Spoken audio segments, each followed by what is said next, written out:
Buenos días a todos, bienvenidos a esta sesión, a este módulo el día de hoy. Vamos a tener un módulo con diversos temas de patologías en gastroenterología pediátrica, patologías diversas. Y vamos a empezar el día de hoy con la presentación del doctor Jorge Chávez Sáenz. El doctor Chávez es gastroenterólogo pediatra con alta especialidad en endoscopía pediátrica, actualmente adscrito al Servicio de Gastroenterología y Nutrición Pediátrica del Hospital General de Occidente en Guadalajara, Jalisco. El día de hoy el doctor Chávez va a hablarnos acerca del abordaje diagnóstico y tratamiento en la enteropatía perdedora de proteínas. La siguiente presentación de este módulo estará a cargo del doctor José Marcos Félix Castro. El doctor Félix es médico pediatra y oncólogo pediatra, que tiene una amplísima experiencia desde el punto de vista de la docencia y en la formación también de oncólogos pediatras. Él es médico de base de los servicios de oncología pediátrica del Hospital General del Centro Médico Nacional La Raza, en la Ciudad de México, profesor de tiempo completo en Biología del Cáncer e Integración Médica, coordinador académico y de Integración y Educación Médica de la Facultad de Ciencias de la Salud de la Universidad de Anáhuac de México, y es profesor también de la subespecialidad de Oncología Pediátrica por parte de la UNAM. El día de hoy el doctor va a hablarnos acerca del abordaje diagnóstico de tumores del aparato digestivo. Y para continuar, la tercera presentación de este módulo tengo el gusto de presentarles al doctor Enrique Faugier Fuentes. El doctor Enrique Faugier es pediatra con la subespecialidad de reumatología pediátrica. El doctor es médico adscrito al servicio de reumatología pediátrica y profesor titular de esta subespecialidad en el Hospital Infantil de México, Federico Gómez. El día de hoy el doctor Enrique Faugier va a hablarnos acerca de las manifestaciones digestivas del lupus eritematoso sistémico. Y para concluir las presentaciones de este módulo, tenemos a continuación al doctor Marco Antonio Yamazaki Nakashimada. El doctor es pediatra con la subespecialidad de inmunología y alergología pediátrica en el Instituto Nacional de Pediatría. Actualmente el doctor es médico adscrito al Servicio de Inmunología Clínica y encargado de la Clínica de Inmunodeficiencias de este mismo instituto, el Instituto Nacional de Pediatría, profesor adjunto de la UNAM también de la subespecialidad de Inmunología Clínica y Alergia. El doctor va a compartir con nosotros el día de hoy la presentación acerca de manifestaciones digestivas de otras enfermedades reumatológicas. Bienvenido, doctor, muchas gracias. Adelante.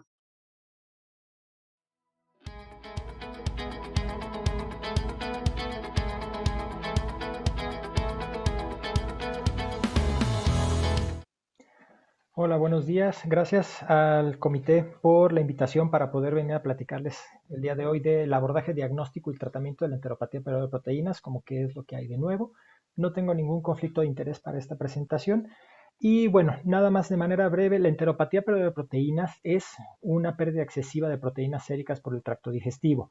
Se considera que la pérdida normal de albúmina en el intestino puede ser del 2 al 5%, el resto se degrada por otras vías. Y en la enteropatía perdedora de proteínas puede incrementarse hasta 17 veces más o incrementar un 60% de lo habitual. Obviamente esto, la cantidad de proteína que puede producir el hígado, que va 0.15 miligramos por kilo por día, no puede contrarrestar esta pérdida incrementada y por eso eventualmente se da el problema.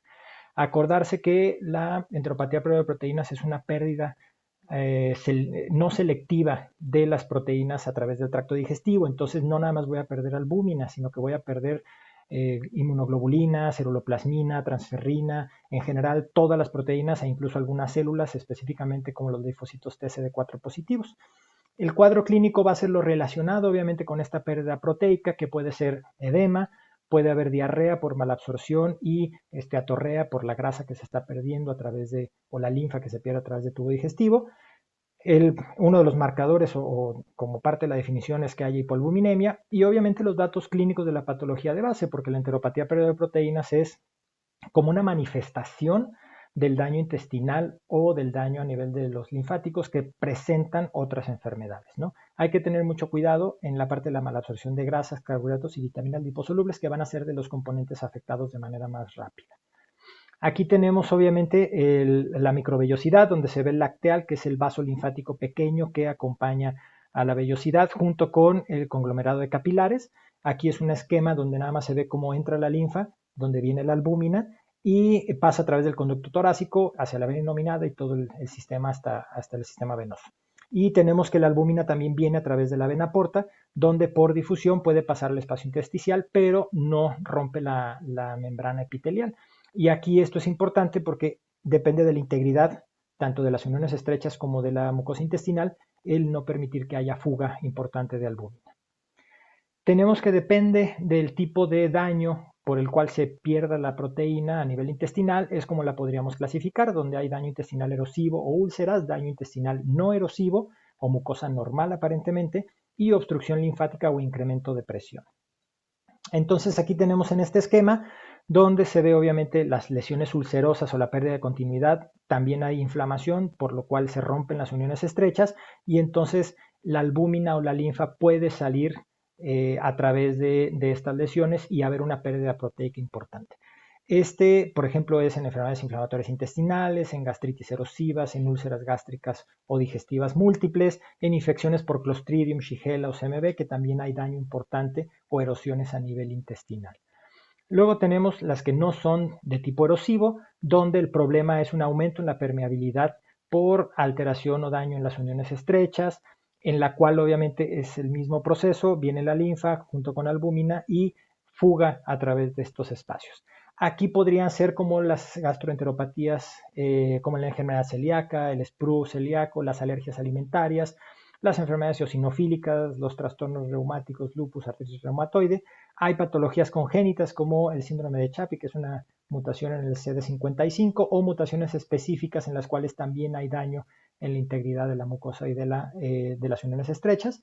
Las parasitosis como Giardia también en procesos avanzados puede darlo, y aquí entraría la gastropatía hipertrófica o la enfermedad de Menetrier, que se asocia mucho al Helicobacter pylori, a gastritis linfocítica y a infecciones por CMV. Luego tenemos las que son por obstrucción linfática o incremento de la presión, donde obviamente hay una obstrucción, una estrechez, donde la presión aumenta y eso hace que el flujo se vaya hacia los lacteales, haya daño y pérdida proteica a través de esta vía. El característico de esto es la linfangiectasia primaria o las secundarias, y de las secundarias la más frecuente es la posterior a Fontan, que es una cirugía de corrección para ventrículo único. Obviamente hay otras causas que pueden ser masas o tumores que me obstruyan la vía linfática, esclerodermia o mesenteritis esclerosante, que todas estas me afectan obviamente las vías linfáticas. En cuanto al abordaje inicial, si tenemos nosotros obviamente la alfa-1 antitripsina fecal para calcular la depuración, sería lo más fácil y de cierta manera es lo menos invasivo. Entonces, si la tenemos normal, podríamos pensar que es un Menetrier porque la acidez gástrica me puede dar falsos positivos por degradación de la alfa-1 antitripsina. Entonces, ahí se recomienda que se utilicen inhibidores de bomba para disminuir la acidez y que no haya depuración o desdoblamiento de la alfa-1 antitripsina. Y pensar que a lo mejor la cuestión no es intestinal, sino que hay un problema renal que me hace pérdida de proteínas, hay mala producción, ya sea por daño hepático, por malnutrición, por pobre ingesta alimentaria, por un trastorno de conducta alimentaria o por una neoplasia. Cuando tenemos la depuración de alfa-1 antitripsina fecal anormal, si no hay datos de esteatorrea, entonces diríamos que nos tenemos que ir directamente a las biopsias y endoscopía para tratar de buscar el daño. Si hay esteatorrea, hay que ver obviamente en la cápsula o en estudios de imagen para tratar de ubicar dónde está el problema o el daño. Si los estudios de imagen o la cápsula está normal, hay que tratar de confirmarlo con biopsias, ya sea enteroscopía, endoscopía alta y baja. Y si están normales, entonces hay que pensar que a lo mejor la causa no es intestinal y nos tendríamos que ir por cuestión, o sea, sí es intestinal porque la pérdida proteica es enteral, pero que esto sea por un problema cardíaco, una cardiopatía congénita, o un daño o una linfangiectasia que no se puede ubicar a través de estudios normales, ¿no? En la endoscopía, en los centros donde no tenemos acceso a estas pruebas, porque realmente son difíciles, al menos en Guadalajara no tenemos En los últimos 5 años no hemos tenido quien nos haga alfa-1 antitripsina fecal ni gammagrafía. Entonces, el abordaje inicial es por endoscopía, donde tenemos obviamente los pliegues engrosados de la enfermedad de Menetrier, que eso me ayudaría a confirmar o ver el diagnóstico. Se toman biopsias y se ve la alteración. Aunque esto es una cápsula endoscópica, también por endoscopía tradicional se podría llegar a ver y tomar biopsias de intestino delgado para, obviamente, diagnosticar linfangiectasias intestinales. En enfermedad inflamatoria intestinal o en gastritis ulcerativas o múltiples úlceras gástricas o duodenales, podemos ver las úlceras y si esto nos ayuda al diagnóstico de la pérdida proteica. Y también recordarles que la mucosa normal no me excluye la enteropatía de proteínas, porque puede haber otros daños como la permeabilidad a través de las uniones estrechas que me obviamente da la pérdida proteica.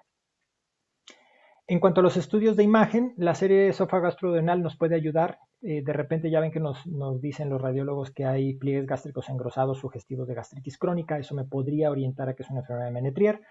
O en el tránsito se ven defectos de llenado o estas imágenes en pila de monedas que nos dice que hay engrosamiento o nos sugiere que hay un engrosamiento de los pliegues intestinales o de las vellosidades de la mucosa, y esto me puede orientar hacia una linfangiectasia intestinal. Y obviamente en un colon por enema normal donde hay daño, lesiones, estrecheces, me orienta a una enfermedad inflamatoria intestinal, o incluso puede haber defectos de llenado que evidencien úlceras rectales o algún otro diagnóstico sugestivo que me ocasione una pérdida de proteína. En cuanto a los estudios de imágenes, la resonancia magnética o la enteroresonancia también me puede ayudar, porque obviamente con doble contraste podemos ver engrosamientos de la mucosa de intestino delgado, que eso me orienta más hacia poder decir tengo que llegar a esa zona a través de un enteroscopio para tomar biopsias y diagnosticar y ver si hay lesiones ulcerosas o si hay un engrosamiento en general de los pliegues que me sugiera una enteropatía de pérdida de proteínas, una linfangiectasia o algo más. O sea, que me dé la causa de la pérdida de proteínas. La gammagrafía, les decía, hace más de 5 años que ya no lo hacen aquí en Guadalajara. Antes sí nos mandaban la albúmina marcada de México para hacer los estudios, pero tiene mucho tiempo que ya no. Y podemos usar Dextran, albúmina o el UBI, pero eso prácticamente se reserva para los centros donde tengan este tipo de estudios. Hay que recolectar, obviamente se administra intravenoso el trazador radioactivo en albúmina, en Dextran, y se recolectan las evacuaciones durante 24, 48, 72 horas para, para hacer un centelleo donde al principio sí se puede ver cómo se va mucho a nivel intestinal, que eso nos sugiere, pero al final se tiene que hacer un conteo de hisopos en la materia fecal para poder dar un punto de corte. Es muy específico y sensible, el problema es que no deja de ser un estudio nuclear y obviamente no todos los centros los vamos a tener disponibles. Luego tenemos la alfa-1 antitripsina fecal, que el cálculo de la depuración es el volumen de las heces por día por la cantidad de alfa-1 antitripsina detectada en heces entre la alfa-1 antitripsina plasmática. Y nos permite dar como un diagnóstico de que hay una pérdida proteica importante a través del tubo digestivo y valorar la efectividad del tratamiento sin necesidad de hacer un estudio nuclear o hacer endoscopías para ver si hay disminución de la dilatación de los linfáticos, etc. Se considera que en los pacientes que no tienen diarrea, arriba de 24 mililitros por día es positivo, y los pacientes que tienen diarrea es arriba de 56 mililitros por día. El problema es que lo tengan donde se los puedan realizar. Luego tenemos estos estudios que son más avanzados y obviamente a mí no me ha tocado ver ninguno y probablemente solamente en estudios en hospitales de tercer nivel los tendrían disponibles, donde tenemos la linfangiografía por resonancia magnética con contraste intrahepático dinámico. Entonces aquí lo que hacen es básicamente canalizar los vasos linfáticos a través puede ser a través del hígado. Una vez que se tiene localizado, se empieza a infiltrar material o contraste para que se pinte la vía linfática completa y se pueda ver donde hay a lo mejor retención de linfa, acúmulo de linfa normal en la cisterna, o que haya datos de fuga hacia espacios donde no, o que se acumule a lo mejor a nivel intestinal, que en teoría pues no debería de haber. Estos estudios también nos permiten, aparte de inyectar contraste, también inyectar tinciones como azul de metileno y posteriormente ser detectadas en intestino delgado.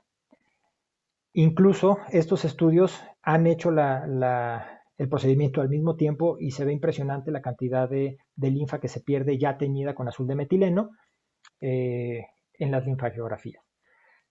Entonces, esto por lo regular se hace en pacientes adultos porque la técnica es complicada, pero también se ha hecho en pacientes de 7 años, 4 años, en los cuales se ve cómo se empieza a pintar, cómo hay acúmulo de linfa en zonas donde no hay, o sea, donde no debe de haber, y posteriormente hay fuga hacia el espacio retroperitoneal, ¿no? El manejo por lo regular se divide en general y en el tipo de daño o hacia la patología específica que ocasiona la pérdida de proteína intestinal. El manejo general obviamente es corregir la hipoalbuminemia, el manejo de las complicaciones de la hipoproteinemia, que no nada más es corregir la hipoalbuminemia, sino también a lo mejor tener que dar inmunoglobulina por infecciones frecuentes, el manejo de ascitis o derrames, la corrección de minerales y micronutrientes que se pierden obviamente a través de la linfa, el manejo de las infecciones oportunistas o asociadas a estos padecimientos y verificar la vida media y niveles séricos de los fármacos que yo estoy dando porque obviamente se pueden alterar. La sugerencia es que si hay una hipoalbuminemia aguda severa, se maneje como tal, se repone con albúmina IV y se tiene que dar nutrición parenteral para tratar de reponer y dar triglicéridos de cadena media de manera abundante.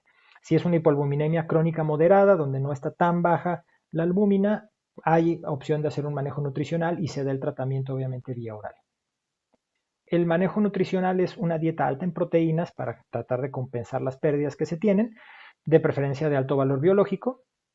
Es una dieta baja en triglicéridos de cadena larga, que se sugiere que sea menos del 10%, no menos del 10% porque entonces puede haber deficiencia de ácidos grasos esenciales que están en los ácidos grasos de cadena larga, y incrementar la cantidad de triglicéridos de cadena media para obviamente favorecer, no necesitan miscelación, hay un paso directo y me puede favorecer la absorción de grasas a diferencia de la pérdida por la linfa, ¿no?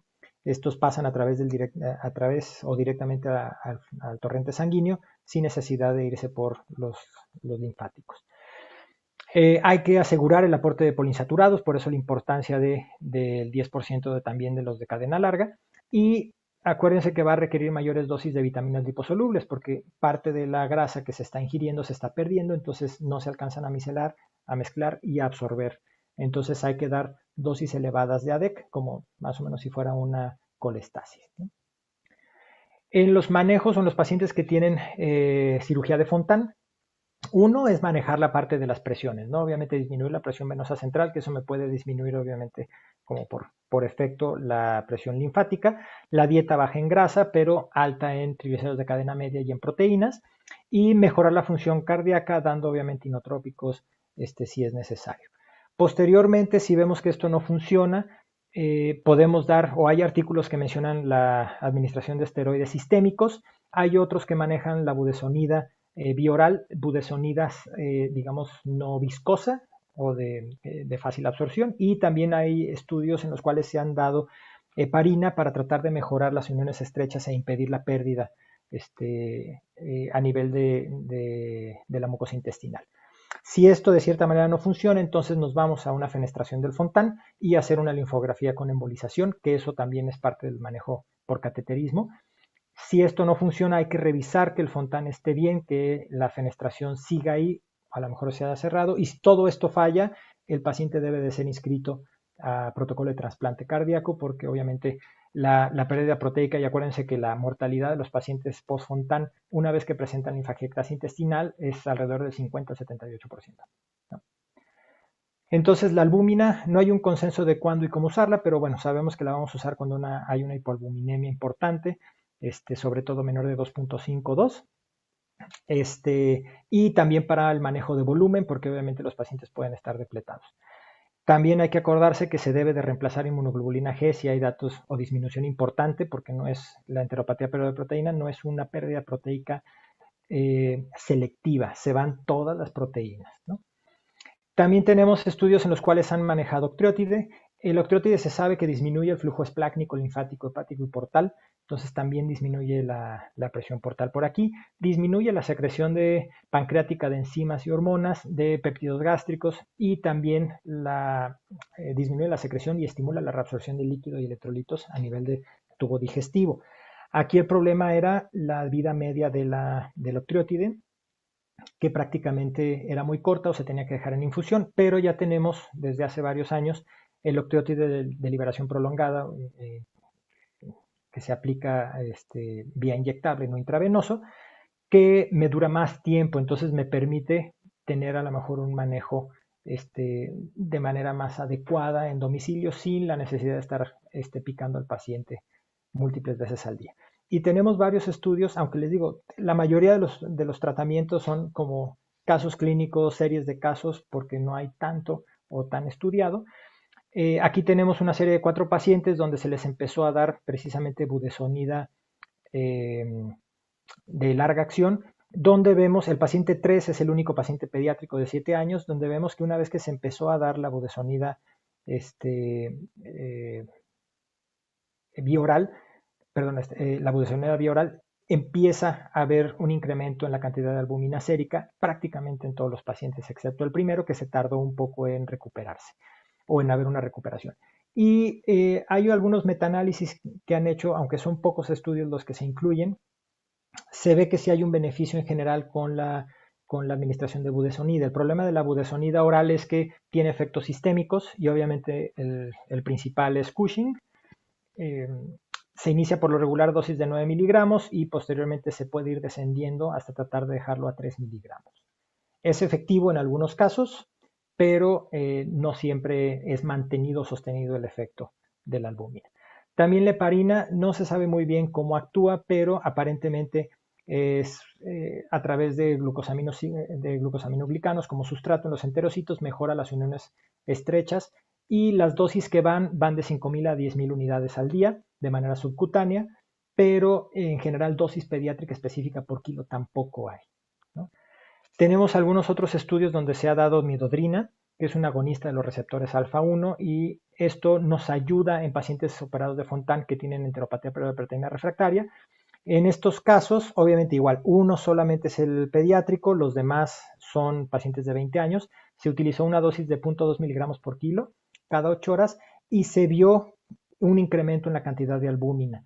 A largo plazo, a los 12 meses, también se vio que era sostenido el efecto, pero bueno, posteriormente no sabemos si se modifica obviamente la circulación cardíaca y esto también me puede afectar. Ellos también notaron que había un incremento en las inmunoglobulinas, aunque no tan aparatoso como en la albúmina. Y por último, el manejo quirúrgico, que sabemos que se puede llegar a cateterizar. Se trata de entrar a la linfa, quitar obstrucciones, cerrar zonas de linfagiectasias intestinales para evitar la pérdida proteica continua, pero estos son procedimientos más invasivos y en niños pequeños a veces es muy complicado realizarlos.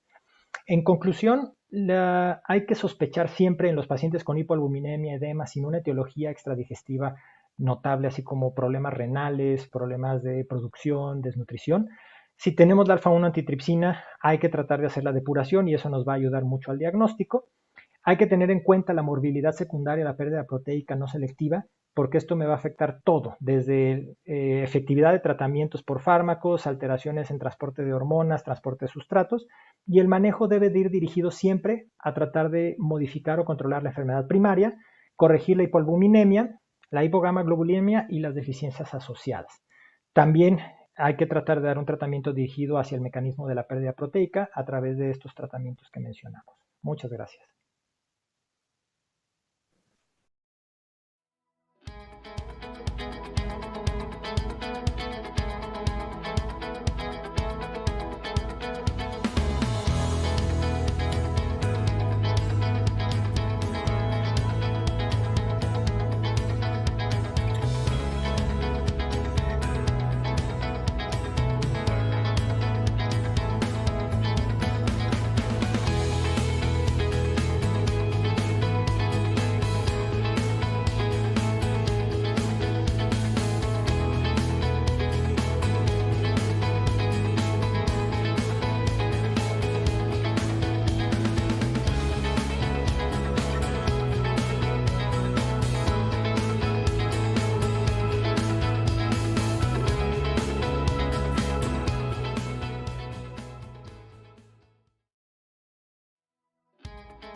Muchas gracias por la invitación. De verdad es un honor y un placer para mí estarlos acompañando y ser parte de este congreso híbrido, y esperemos que con el mismo entusiasmo que ustedes están aquí, nuestros compañeros estén allá en su casa.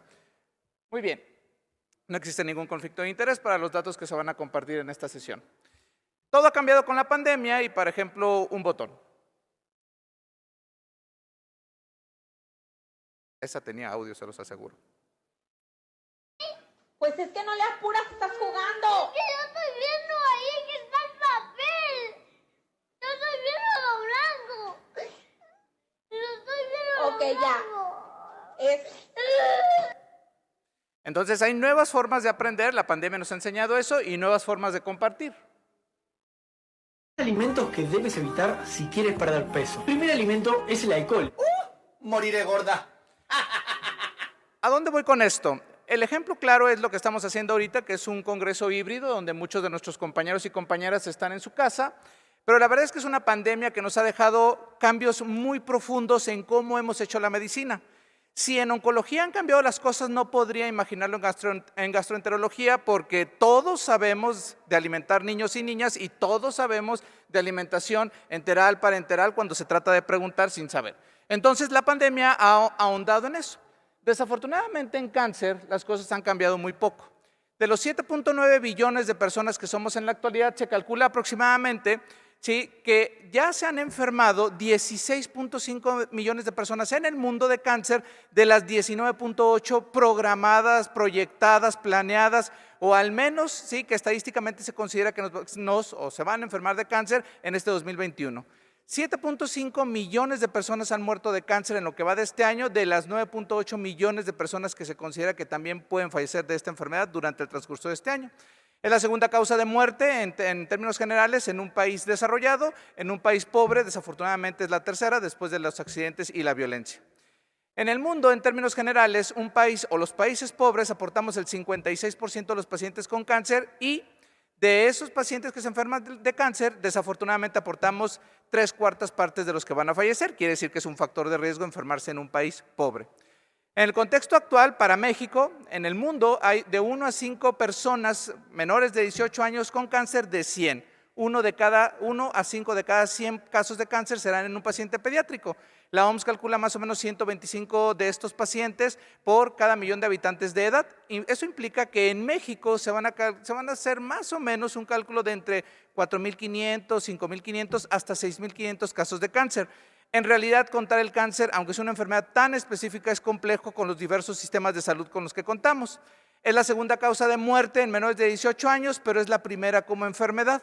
Y aquí tengo que resaltar este dato que puede ser complejo de entender, pero no desde el punto de vista de la pobreza de nuestro país. Un país desarrollado como Estados Unidos, para un paciente pediátrico con cáncer, aporta más o menos $100,000 anuales. Ese es el costo que una enfermedad neoplásica en niños puede aportar en Estados Unidos.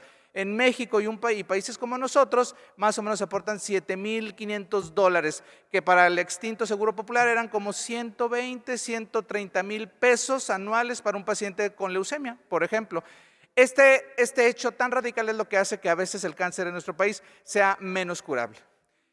En menores de 18 años o menores de 19, que es el contexto que maneja Globocan para el 2020, vean cómo México es un país que diagnostica bastante cáncer, el color lo dice, es un color azul fuerte, pero la mortalidad es demasiado alta también. Diagnosticamos mucho y también tenemos una alta tasa de fallecimientos, muchos de esos en inducción a la remisión. Y además, si damos un seguimiento de estos pacientes, no hay tanta cronicidad, y eso no significa que es que los curemos a todos, al contrario, es que tal vez tenemos defunciones tempranas. Entonces, tenemos un contexto con un país que tiene muchos pacientes, un país que tiene una alta tasa de mortalidad y un país que tiene un seguimiento muy bajo. Significa que nuestros pacientes crónicos, nuestros pacientes de años previos, la prevalencia real es baja, pero esto es por el contexto de la alta tasa de mortalidad. En las publicaciones más recientes para cáncer pediátrico vemos cómo se siguen manteniendo tumores que son altamente frecuentes. Por ejemplo, tendremos que hablar de leucemias linfoblásticas agudas, tumores del sistema nervioso central y enfermedad de Hodgkin y linfoma no Hodgkin, que son las 3 primeras causas de cáncer en el mundo y que también lo padecemos nosotros. Son los 3 primeros tumores, el 60-65% de los tumores están concentrados en estos 3 tipos que habíamos comentado. Aquí resalta obviamente el que podamos hablar de tumor de hepatoblastoma como un tumor del área gastrointestinal o el linfoma de Burkitt, pero los obviaremos porque el chiste es ver un poco más de lo que pasa con los otros tumores.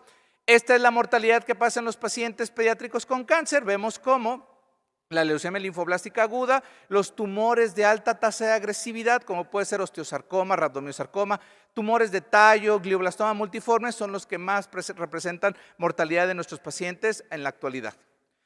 Pero, hablando de tumores gastrointestinales, tendríamos que fijarnos en los factores predisponentes que son los que más nos aportan datos para poder dar seguimiento a nuestros pacientes. El cáncer en general no es una enfermedad tan común y si a eso nos ahondamos en los tumores gastrointestinales, pues todavía se vuelve mucho más raro. Entonces, vemos que etiologías como enfermedades que son hereditarias, como por ejemplo pueden ser la polipomatosis adenomatosa familiar, el Peutz-Jeghers, nos llevan a un factor de riesgo reconocido. Hay abordajes incluso profilácticos con colectomías y además seguimientos que pueden darse a través de sigmoidoscopía y colonoscopía en estos pacientes que tienen factores de peso muy específicos. Obviamente hay factores clínicos que nos pueden llevar a diagnosticar completamente a estos pacientes y hacer un abordaje mucho más definido.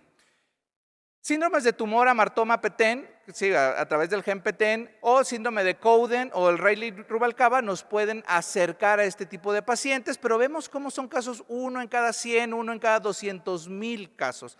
Perdón, 200,000 pacientes. Entonces, no es nada frecuente encontrarlo. Comparativamente, y digo, el cáncer es 125 casos por cada millón de habitantes, pues tendríamos que aquí estamos frente a 10 casos por cada millón o por cada 2 millones de habitantes. Entonces, es relativamente poco frecuente, pero eso no significa que no sea importante reconocerlos.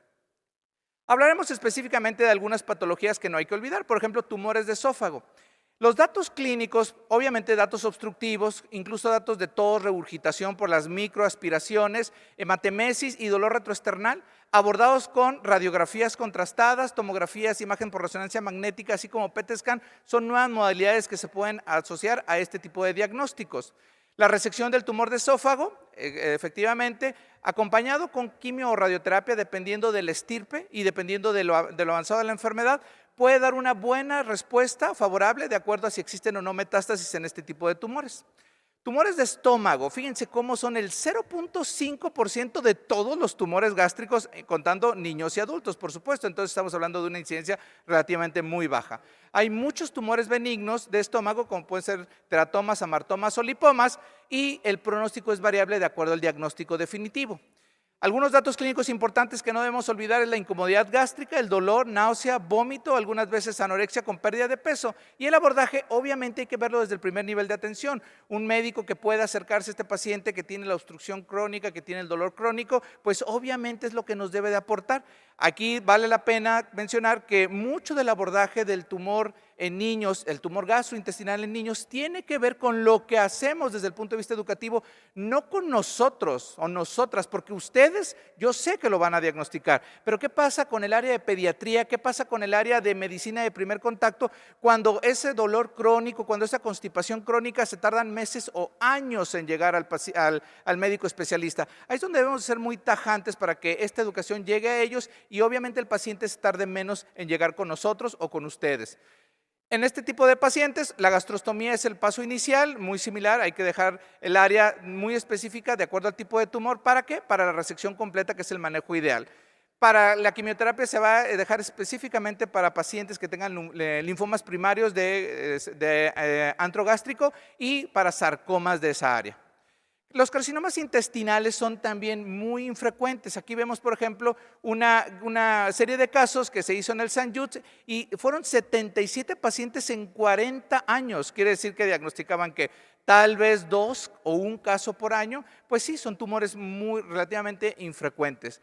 Histología es favorable, etapas avanzadas, son de peor pronóstico que en los adultos y existe un 30-40% de sobrevida global a 5 a 10 años en el seguimiento de estos casos muy específicos. Adenocarcinoma probablemente diferenciado, así como carcinoma mucinoso son los más frecuentes histológicamente hablando, y los datos clínicos volvemos a la cronicidad, dolor abdominal moderado, constipación alternada con diarrea, hematoquesia y pérdida de peso serán los datos iniciales.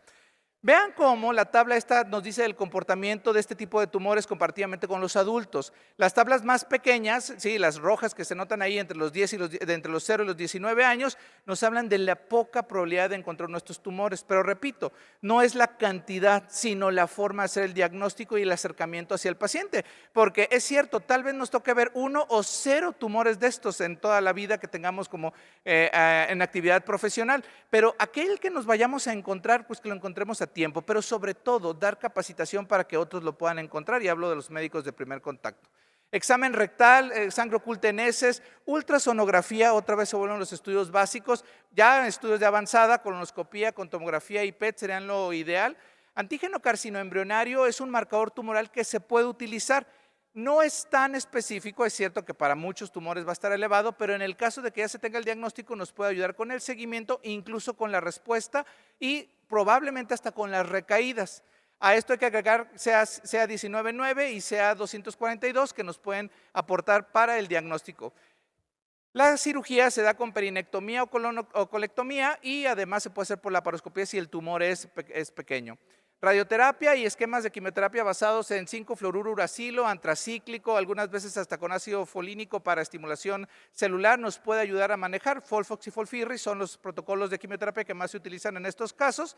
Los factores de riesgo van asociados también con la posibilidad de que existan tumores en la familia. Aquí vemos algunas imágenes de los carcinomas cuando están en avanzada y el estudio histopatológico vemos cómo se adhiere muy ávidamente por la actividad en nivel epitelial. Este es un esquema de abordaje donde obviamente el diagnóstico molecular es una piedra angular para el pronóstico del paciente. Y este diagnóstico molecular en países como el nuestro no se alcanza ni en el 50% de los casos. Entonces ahí estamos en desventaja con los países desarrollados que tienen este tipo de diagnósticos. Los tumores neuroendocrinos del apéndice, que tal vez es el tumor de área gastrointestinal que más nos encontramos, afortunado o desafortunadamente no es un tumor de alta agresividad. Habitualmente se presenta con un cuadro de apendicitis, es asintomático hasta que se presenta esta inflamación y obviamente en la cirugía y en el reporte histopatológico encontramos el diagnóstico. No hay datos neuroendocrinos habitualmente y no hay metástasis, entonces el manejo habitualmente es la pura cirugía. Y como usualmente se asocia a una parte más distal, pues la cirugía tiende a ser uno de los factores de mayor peso como piedra angular del tratamiento. 15 milímetros soy Norma. Un tumor de más de 15 milímetros tendría que tener obviamente un abordaje completo, incluso con la posibilidad de recibir quimioterapia, aunque los 3 casos que hemos tenido en la raza no han requerido eso, solamente vigilancia. Se realizó por uno de ellos, obviamente solo por el diagnóstico histopatológico, un esquema con oxaliplatino y el paciente está en vigilancia desde hace 3 años. El seguimiento ahorita vamos a transmitir su grabación. Y cromogranina en algunos de los ¿A qué hora empieza mi grabación? Para que nos ayude con el seguimiento del caso. 8:45, un minuto de diferencia más o menos. Y empezamos con su grabación. ¿Nos está siguiendo en la plataforma? No. ¿Tiene su link para conectarse a la plataforma? A ver, es uno de los más comunes hablando de tumores mesenquimales, pero vean también la incidencia es desde 0.02 a 14 casos por millón de habitantes. Digo, es mejor que lo vaya viendo en la plataforma. No te escuché, perdón. Es mejor que lo vaya siguiendo en la plataforma. A nivel gástrico. Es mejor que lo vayas siguiendo en la plataforma. Sí, y ya ahorita en cuanto vayan a hacer el bloque de preguntas y respuestas, le vamos a dar la señal para decirle que ya estamos en vivo y ya pueda usted participar. La coordinadora pues le va a dar la palabra. No tengo... ¿No tiene el correo? En la absorción. Pérdida de apetito, con náusea y vómito, así como periodos alternados de diarrea con constipación.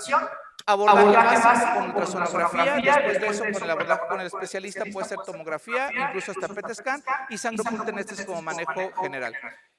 Cirugía con márgenes amplios y no existe una quimioterapia muy específica. Me dice el doctor Patricio que tienes abierto el micrófono y que se está escuchando nuestra conversación en la plática de pulmones. Desafortunadamente es un tratamiento caro. Afortunadamente en instituciones como el IMSS sí se encuentra con el recurso, pero instituciones que no son con seguridad social dependen de algunas fundaciones para tener el medicamento. El abordaje también es un abordaje desde clínico, histológico, hasta un abordaje de tipo molecular. Y de esto depende de la institución en la que se esté tratando el paciente. Tumores pancreáticos son tumores también muy raros. Se han encontrado alguna serie de casos de 58 pacientes en 20 años. Los diagnósticos diferenciales son tumores que tienden a ser benignos como los hemangiomas, quistes y los abscesos. Hay actividad metastásica de tumores en el páncreas y ahí lo señalamos: neuroblastoma, tumor de Wilms, hepatoblastoma y hasta linfomas no Hodgkin. En menores de 10 años, el paciente pediátrico por debajo de esta edad, 25% de los casos serán pancreatoblastomas. En términos, pues obviamente personales, he visto solamente dos pacientes con el pancreatoblastoma. La cirugía es el tratamiento ideal. Aquí vemos algunos ejemplos de tumores malignos del páncreas, como puede ser el pancreatoblastoma. Hay tumores acinares y hay ductales infiltrantes.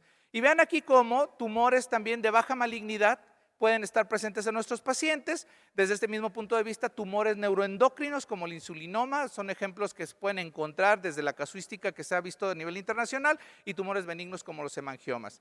Tumores secundarios con manifestaciones en el páncreas que habíamos comentado, incluso hasta el rhabdomiosarcoma podríamos encontrarlo en esta área desde el punto de vista teórico. Signos y síntomas, otra vez masa palpable, dolor abdominal, pérdida de peso, fatiga crónica. Es raro encontrar la ictericia a menos de que haya datos obstructivos y es un hallazgo incidental en muchos de los casos. Pruebas de función hepática, pruebas de función renal, perfiles hormonales. Algunos marcadores nos pueden ayudar. De nuevo, ultrasonografía y tomografía serán los estudios básicos, y una biopsia con aspiración con aguja fina nos ayuda en el diagnóstico. El manejo quirúrgico, sí, es fundamental. Poca o nula efectividad con la quimio y la radioterapia, dependerá de la sensibilidad y depende también obviamente del tipo de estirpe histológica. Hay que intentar preservar la mayor cantidad de órgano y dependiendo de las metástasis, pues veremos el tipo de abordaje en general. Hay esquemas de quimioterapia que se pueden dar, pero repito, dependerá de la estirpe. Cirugías con quimioterapia con plado, que es base cisplatino, pueden ayudar hasta mejorar en 50% la sobrevida, y las complicaciones, de acuerdo a los hallazgos quirúrgicos, serán sangrado, incluso la pérdida del vaso e insuficiencia pancreática. El mesotelioma peritoneal es un tumor muy raro. Epidemiológicamente estamos hablando de un caso por cada 20 millones de habitantes, y con exposición al asbesto se ha asociado esta presentación. Pérdida de peso, distensión abdominal, manejo básico de estudios de imagen, así como quimioterapia con base a antimetabolitos como sería el Pemetrexed, el cisplatino como un alquilante y la gemcitabina. Algunas imágenes de este tipo de tumores, y no olvidar que dentro de los tumores hepáticos obviamente conocemos los tumores de acuerdo a la presentación, si hay prematurez o si hay exposición a virus que sean hepatotróficos, como los virus crónicos de hepatitis. La alfa-fetoproteína nos ayuda. No olvidar que antes de los 6 meses puede ser muy variable el hallazgo de este tipo de marcador. Aquí hay un gran tumor que está abarcando prácticamente todo el área abdominal. Desafortunadamente muchos de nuestros pacientes llegan con esta posibilidad de no resecarlos. ¿Por qué? Porque ha avanzado mucho la enfermedad y mucho depende también del diagnóstico oportuno. Esquemas muy básicos con plado. Otra vez regresamos al cisplatino, doxorubicina. Se agrega irinotecan para algunos casos que son refractarios, y la vincristina como adyuvante en la quimioterapia. Algunos tumores retroperitoneales, desde neuroblastoma, nefroblastoma, que pueden tener, estos fueron mencionados solamente porque pueden tener datos clínicos gastrointestinales. Siempre tratar de ubicar a nuestros médicos que están en formación, a nuestros médicos en los cuales podamos tener un evento educativo, en que si un signo o síntoma persiste, empeora o se agregan datos nuevos, hay que intentar referirlo o hacer un abordaje mucho más amplio. Como último video, nada más para despedirnos.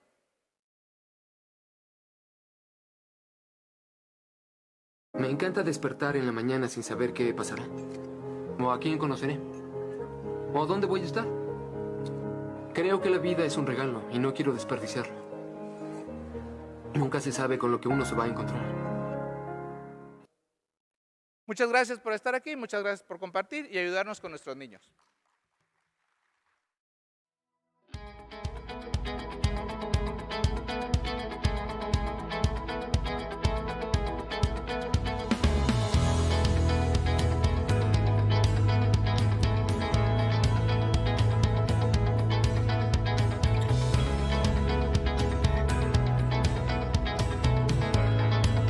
Hola, bienvenidos todos. Agradezco al comité organizador la invitación a tan importante evento académico, esperando se encuentren bien en su persona, familia y colaboradores de trabajo.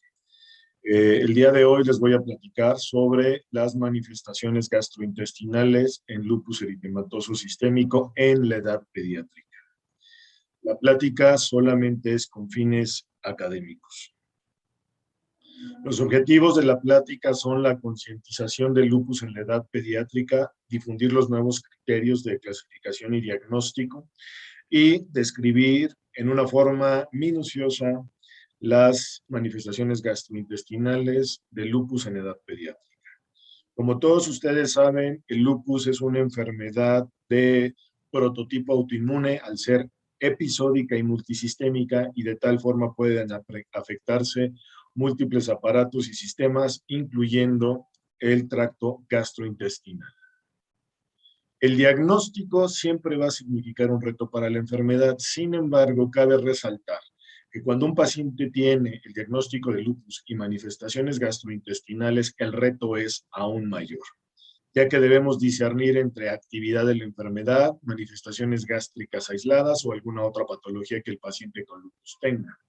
Las manifestaciones van a diferir en los individuos y obviamente por grupo de edad, ya que es muchísimo más escasa y menos estudiada las manifestaciones gastrointestinales en la edad pediátrica. La mortalidad de lupus pediátricos a 5 años en un paciente no tratado va al 95%. Por eso, la importancia del diagnóstico oportuno, referencia y tratamiento adecuado. A manera ilustrativa, bajo 2 objetivos en esta tabla se especifican y se dan a conocer desde el 2019 los nuevos criterios para el diagnóstico de lupus en relación a EULAR-PRES. Y al igual que en los otros criterios para diagnóstico de lupus, los previos de ACR, etcétera, no están contemplados ninguno de los puntos relacionados a manifestaciones gastrointestinales como criterio al diagnóstico. Esta nueva propuesta de clasificación es en base a puntaje. Las manifestaciones gastrointestinales en lupus pediátrico ocurren en un 20% en promedio de acuerdo a la literatura revisada, que pueden ser tan amplios como de un 4 hasta un 50%, y lo relevante es que son potencialmente fatales las consecuencias relacionadas al mal diagnóstico, a la mala evaluación o al no tratar por no identificar las manifestaciones gastrointestinales por lupus en un paciente pediátrico. Es muy baja su frecuencia y el diagnóstico y tratamiento oportuno de las manifestaciones gastrointestinales es esencial para evitar la muerte del paciente y corregir la causa subyacente de esa manifestación gastrointestinal, que debemos de discernir, insisto, si es una situación de actividad lúpica generalizada en el paciente o una manifestación aislada de actividad lúpica en ese paciente, o la otra opción sería una enfermedad relacionada a otra patología, otra circunstancia que esté dando manifestaciones gastrointestinales en un paciente con lupus. Los síntomas son totalmente inespecíficos, predominantemente por frecuencia dolor abdominal, náusea, vómito y diarrea, y también está descrito sangrado intestinal bajo, sangre fresca. Es muy importante señalar que las manifestaciones gastrointestinales por lupus pediátrico tenemos la situación que el paciente puede tener concomitante una enfermedad autoinmune relacionada a el tracto gastrointestinal, es decir, tengo un paciente con lupus y además tiene una situación autoinmune aunada, una sobreposición de una enfermedad autoinmune en ese paciente de carácter gastrointestinal, de tal forma que las manifestaciones gastrointestinales por lupus pediátrico se pueden asociar a enfermedad inflamatoria intestinal, enfermedad celíaca baja, o asociarse a manifestaciones hepatobiliares como colangitis esclerosante primaria o colangitis autoinmune. Obviamente, si el paciente coexiste con estos 2 tipos de enfermedades autoinmunes en su persona, debe de cumplir los criterios diagnósticos para estas patologías con el abordaje clínico paraclínico agregado, es decir, anticuerpos específicos, biopsia, etc. Se van a clasificar o a dividir las manifestaciones gastrointestinales en lupus pediátrico en las relacionadas al lupus y las no relacionadas. Es decir, un paciente con diagnóstico de lupus puede tener una colicistitis salicitíasica, una apendicitis, diverticulitis. O asociado al lupus, en la columna derecha podemos ver por orden de frecuencia las manifestaciones en relación a una enteritis lúpica, pancreatitis, obstrucción, etc. Debemos también tener en cuenta y discernir que si esas manifestaciones gastrointestinales tipo diarrea, tipo hepatitis, tipo dolor abdominal, náusea, etcétera, no están relacionadas al tratamiento del lupus, predominantemente por los efectos que puede ocasionar el tratamiento inmunosupresor al paciente en relación a una hepatitis medicamentosa o que esa inmunosupresión nos genere una hepatitis infecciosa, por ejemplo. De igual forma, como lo vamos a ir desglosando cada una de esas manifestaciones relacionadas al lupus, tendríamos que hacer diagnósticos diferenciales. Complementando en las tablas las manifestaciones relacionadas al lupus, en lo que se menciona como vasculitis mesentérica o enteritis lúpica, que muchas veces se denomina en varias revisiones bibliográficas como sinónimo, actualmente se ha comentado que esa terminología puede estar en desuso. Voy a ilustrar en 3 revisiones o 4 revisiones bibliográficas condensado el concepto de las manifestaciones gastrointestinales por lupus en edad pediátrica. En esta revisión, lo más importante es que precisamente ponen el equivalente de enteritis lúpica como vasculitis mesentérica lúpica, que comenté que puede estar ya en desuso ese término. Sin embargo, la manifestación de esa inflamación tiene que ver con un proceso de depósito de anticuerpos, predominantemente incluso el complemento, que va a generar un proceso inflamatorio que se va a traducir en una vasculitis leucocitoclástica del intestino delgado, que predominantemente en toda esta situación de inflamación intestinal, el ilion y el yeyuno son los más afectados por frecuencia. Y esto no va a ser indispensable que se tenga o no que hacer biopsia para encontrar esta famosa vasculitis leucocitoclástica. De igual forma, ese proceso de inflamación genera alteraciones en el flujo sanguíneo que se van a traducir en la evaluación clínica del paciente con dolor o con los hallazgos radiográficos que más adelante vamos a señalar que dan el dato característico de mala perfusión. Sin embargo, debemos de estar conscientes de que un paciente con lupus puede tener síndrome antifosfolípido secundario y puede tener una trombosis a nivel de los vasos que irrigan al intestino, al hígado, al páncreas, etc. Entonces también tenemos que tener en cuenta que nuestro paciente con lupus puede tener un antifosfolípidos o desarrollar un antifosfolípidos durante el transcurso de su enfermedad y tener una manifestación gastrointestinal como una trombosis mesentérica. Y el abordaje adecuado en relación a anticuerpos antifosfolípidos. En 2 puntos importantes en relación a lo que vamos a comentar de hígado y páncreas, en la situación de afección hepática tenemos que también tener en cuenta lo que comenté anteriormente de si es una hepatitis medicamentosa, una hepatitis viral relacionada a proceso infeccioso por inmunosupresión o que el paciente concomitantemente tenga por su enfermedad de base, el lupus, una hepatitis lúpica o tenga un proceso de hepatitis autoinmune asociado a su lupus, una sobreposición de enfermedades reumáticas en el mismo individuo pediátrico. ¿Qué es lo que tenemos que hacer para el abordaje? Obviamente, serologías virales en su defecto, ver los procesos de funcionamiento del hígado y en el punto de autoinmunidad asociada, pues que cumpla los criterios para hepatitis autoinmune. Es muy importante aquí también tener el punto de conciencia que nos puede ayudar una biopsia hepática, que nos dará los criterios correspondientes, aunado o no a los criterios de anticuerpos presentes. En relación al páncreas, la pancreatitis en el paciente lúpico es potencialmente fatal. Eso es muy importante, ya que se ha asociado que el proceso inflamatorio de páncreas puede activar a los macrófagos y el paciente desarrollar un síndrome de activación de macrófagos, que sabemos que es una patología muy, muy agresiva en relación de alta mortalidad.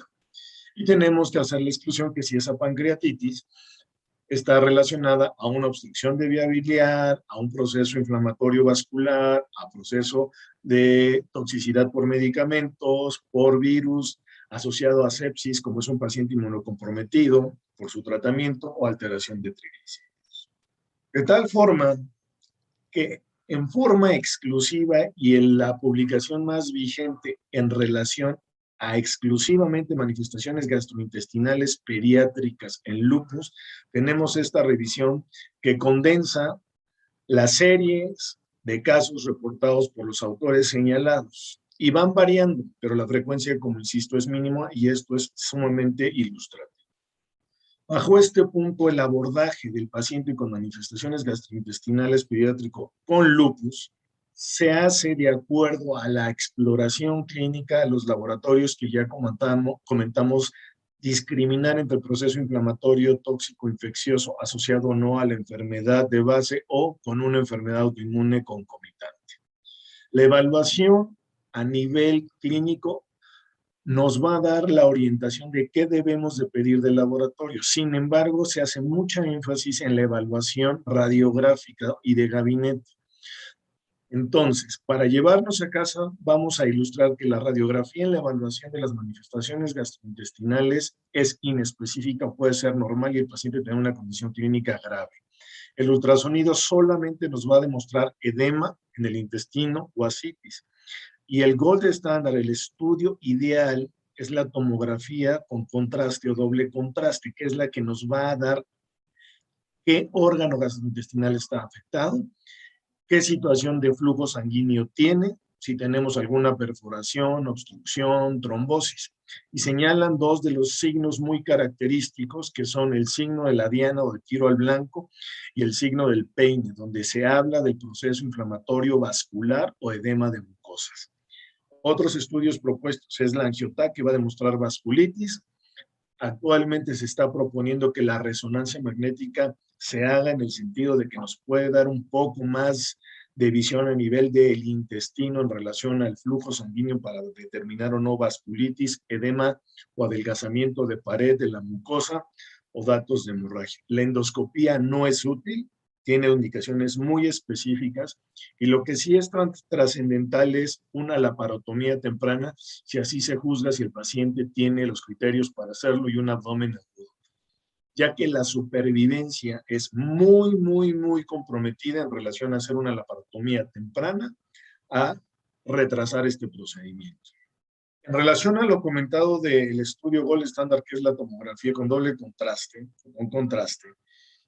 se propuso esta clasificación y a manera ilustrativa podemos ver todas las zonas que puedan llegar a tener afección, y aquí se hace bajo este estudio un grupo control y un grupo de evaluación, y encontramos que establecen un score, una tabla de puntaje en relación a los hallazgos, y ahí podemos ver precisamente el signo de diana o el signo del peine en relación al edema vascular que está generando una vasculitis, que nos habla de un proceso inflamatorio de flujo sanguíneo, y el adelgazamiento, que es el dato patognomónico, el adelgazamiento de la pared abdominal menor de 3 milímetros, es el que nos va a dar el punto, la clave diagnóstica, para decir que hay un compromiso gastrointestinal, de tal forma que esta evaluación nos va a decir si el paciente está activo o no activo con manifestación gastrointestinal por lupus.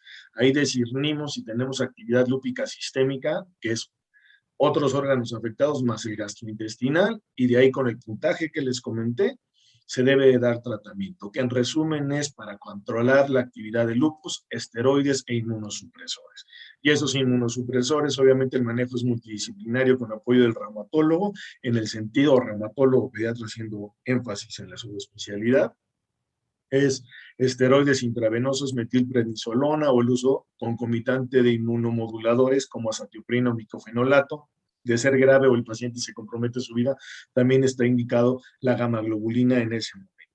Y lo más importante, que si el paciente está en una condición de acuerdo al puntaje, de que se pueda recuperar en una forma rápida, hay que dar alimento, hay que dar calorías, y ese alimento, esas calorías deben de ser un 50% mayor a las necesidades correspondientes para ese paciente pediátrico. De tal forma que, al igual como les mencioné en la tabla diagnóstica propuesta de los criterios 2019, existe este instrumento de evaluación que se llama SLEDAI, que es una tabla para determinar si el paciente tiene actividad lúpica. ¿Okay? Entonces, el SLEDAI, ahí es SLEDAI MEX, ahí es SLEDAI de adultos, etcétera. Es un puntaje en relación a lo señalado, y de acuerdo a ese puntaje, que vamos a hacer una lista de cotejo en las manifestaciones, vamos a tener actividad lúpica o no, y de ahí podemos discernir si el paciente está activo en forma sistémica o solamente gastrointestinal, y la tabla también sirve para ilustrar que no están contemplados ninguno de los datos relacionados a afección gastrointestinal en el paciente. Tratamiento, en resumen, como les mencioné, es el esteroide intravenoso oral en su momento si lo toleran, teniendo en cuenta la situación del páncreas, obviamente, para valorar incluso gamma-globulina o proceso infeccioso asociado, igual valorar a gamma-globulina, o en su defecto los inmunomoduladores como azathioprina, micofenolato, ciclofosfamido, ciclosporina, por mencionar. Y lo que habíamos comentado, el uso de la laparotomía como un procedimiento indicado que disminuye la mortalidad. Y el objetivo general es controlar la enfermedad. Me enorgullece presentar este artículo en el sentido que está liderado y patrocinado por el Colegio Mexicano de Reumatología, donde reumatólogos de adultos establecen, y en una forma muy concreta y específica e ilustrativa, y por eso pongo el artículo, cómo manejar por apartados las manifestaciones gastrointestinales en el paciente con lupus. Obviamente esta revisión está hecha en adultos, pero nos puede servir de guía como profesionales de la salud en pediatría, ya que es muy minuciosa, como pueden observar en cada uno de los apartados de las manifestaciones gastrointestinales por lupus. Lo ponen en relación a los fármacos que se deben de poner o administrar en cada una de las patologías relacionadas a afección gastrointestinal por lupus y el nivel de evidencia correspondiente de efectividad de estos medicamentos. Al igual que otras guías que utilizamos los reumatólogos, o tal vez ustedes los tengan como instrumento terapéutico y demás, tiene que ver y hacerse individualizado a cada paciente. Pero el punto es que precisamente en esta revisión sí se establece cada una de las terapéuticas, insisto, en relación a cada una de las manifestaciones gastrointestinales en pediatría. ¿Cuáles son nuestras conclusiones? Nuestras conclusiones son que las manifestaciones gastrointestinales en pediatría son de ínfima frecuencia y son potencialmente fatales, que pueden estar o no asociadas a lupus y pueden ser o no manifestación de la enfermedad lúpica. Es muy importante tener la sospecha diagnóstica, hacer el diagnóstico diferencial adecuado en relación al proceso autoinmune asociado, patología enteral de tipo inflamatorio o de intolerancia asociada, o una enfermedad autoinmune que se manifiesta incluso hacia la enfermedad de lupus en forma aislada. De tal forma que todo se resume en un buen diagnóstico diferencial en relación a una evaluación adecuada, temprana, y debemos controlar la enfermedad para el buen pronóstico y sobrevida del paciente. El manejo es multidisciplinario. Agradezco de nueva cuenta la invitación del comité organizador. Quedo a sus órdenes para cualquier pregunta o duda. Aquí están mis datos de igual forma por si quieren contactarme. Agradezco mucho. Hasta luego.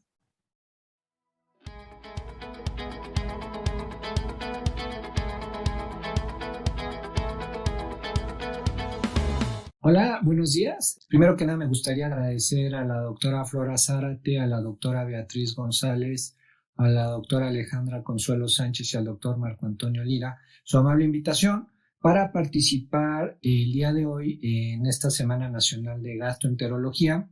El tema que se me asignó es el de manifestaciones digestivas de otras enfermedades reumatológicas que no sean lupus. Estos son mis conflictos de intereses. Y básicamente la plática del día de hoy la dividí en 3 puntos. Primero vamos a hablar básicamente de aspectos selectos de vasculitis. Vamos a secundariamente hablar de enfermedades que no sean vasculitis como tal, pero que sean reumatológicas y que tengan manifestaciones gastrointestinales. Y finalmente vamos a terminar con conclusiones. Entonces, este tema de las manifestaciones gastrointestinales en las vasculitis es sumamente importante, ya que el hecho de presentar manifestaciones gastrointestinales dentro del contexto de una vasculitis, la que sea, nos habla de que es una enfermedad severa y potencialmente mortal. De tal manera de que, de hecho, existe un puntaje en el campo de las vasculitis, un puntaje conocido como puntaje de 5 factores, en los cuales está la situación renal con proteinúria y creatininemia y cardiomiopatía involucrada del sistema nervioso central, pero un punto muy importante que nos habla de pronóstico es el involucro gastrointestinal dentro de las vasculitis. Ahora, las vasculitis en pediatría son relativamente frecuentes. De hecho, ocupan de 1 a 6% de todas las enfermedades pediátricas que vemos como especialistas. La distribución es muy variable y dependiendo del grupo étnico, es bien sabido que la enfermedad de Kawasaki, la arteritis de Takayasu, es muy prevalente en Asia, mientras que en Turquía y en Armenia, por ejemplo, la enfermedad de Behçet ocupa un lugar importante dentro de su patología. De forma interesante, esta nueva, entre comillas, entidad conocida como síndrome multisistémico inflamatorio en pediatría, que es una enfermedad relacionada tanto con la enfermedad de Kawasaki como el SARS-CoV-2, se da de forma interesante con relativa frecuencia en población hispana y afrodescendiente.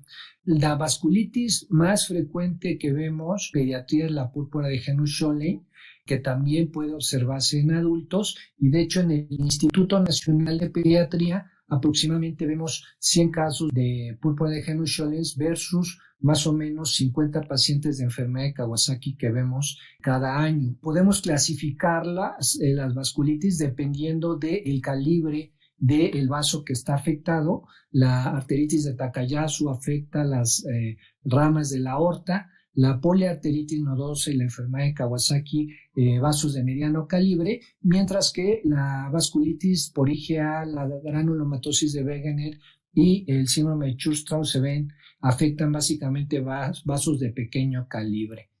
La más frecuente es esta púrpura de Henuk, que hoy por hoy se conoce ya oficialmente como vasculitis por IgA.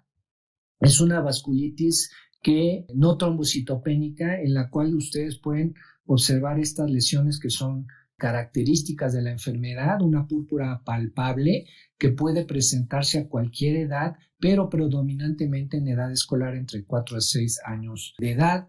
Las manifestaciones gastrointestinales son más frecuentes en niños comparado con adultos, y este dato es muy importante porque a veces 20% de los pacientes empiezan con las manifestaciones gastrointestinales antes de presentar la púrpura.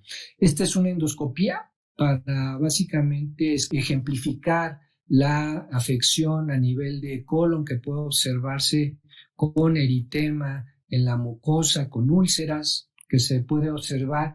Esta es una paciente atendida por una inmunóloga de nuestro servicio y que por el dolor abdominal tan importante fue sometida a una laparoscopía, y ustedes pueden ver las lesiones que se observaban a nivel intestinal.